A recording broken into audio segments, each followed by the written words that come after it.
waxaan rabaa halka inaan ummadda Soomaaliyeed fariin uga diro ummadda Soomaaliyeed sidaan marar badan sheegay midnimo horumar lagu gaaraa wada jir baa wax lagu qabsadaa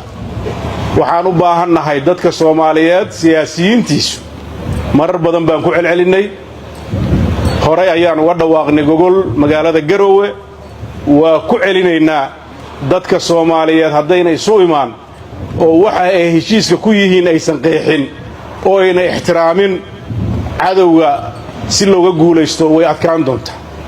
madaxweynaha jamhuuriyadda federaalka Soomaaliyeed wuxuu maalintii ciidda ku dhawaaqay inuu gogol u fidinayo dhammaan dadka Soomaaliyeed ee saamilayda ka ah ama ku leh saamaynta bulshada Soomaaliyeed madaxweynaha waxaan ka codsanayaa inuu arrintaa ka dhabeeyo waxaan kaloo cod dheer ku sheegayaa Puntland muddadii ay ka maqnayd golaha NCC waxaa saldhig u ahaa iyada oo laga weecday dastuurkii heshiiska lagu ahaa oo dadka Puntland damaanad u qaadaya noloshooda iyo mustaqbalkooda dadka Soomaaliyeedna damaanad u qaadaya waxaan ku celinaynaa arrinta dastuurka ee sida guracan loo waday in dib looga noqdo oo dib looga fiirsado meesha kaliya Soomaali ku midaysan tahay baarlamaanka federaalka jamhuuriyadda federaalka Soomaaliyeed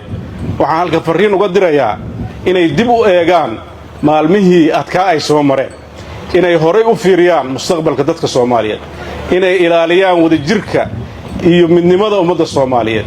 guddoonka baarlamaanka waxaan farayaa ama halka uga soo jeedinayaa mas'uuliyadiisu waa isku haynta bulshada Soomaaliyeed dadka matala oo ah golayaasha wakiilada si guracan xeerar loo ansixiyay dadkani ma aqbali doonaan waxay aqbalayaan oo kaliya wada hadal iyo heshiis iyo golayaal si sax ah waajibaadkooda u gudta haddaan taa la helin dadka Soomaaliyeed meel halis ay ku socdaan waxaan mar labaad ku celinayaa oo ku qaaqaya oo madaxweynaha jamhuuriyadda ka codsanaya inuu arrintaas aysan ul duufin wixii tagay waa tageen ilaahay baa macsuumka ah khalad bini aadamku wax waa istusiyaa caanadaati dabadooda la qabtaa dalka Soomaaliyeed meesha hadda uu taagan yahay wuxuu u baahan yahay midnimo qaran waxaan u baahannahay si dadkeennu noo taageeraan ayaan u baahannahay midnimo qaran haddaan dadkeennu taageerin caalamku waxna lama qaban karo si caalamku wax noola qabto waxaan u baahannahay inaan midnimada qaran aan ka shaqeyno Puntland mar dhow iyo mar dheerba waxay diyaar u ahayd kuna suntaneed ilaalinta qarannimada Soomaaliyeed wadajirka ummadda Soomaaliyeed iyo in ay la dagaalanto cid kasta oo mujtamacan cirdigiisa iyo sharaftiisa wax u dhimaysa doonaysana inay afkaar khaldan oo meel kale laga soo waariday ay la timaado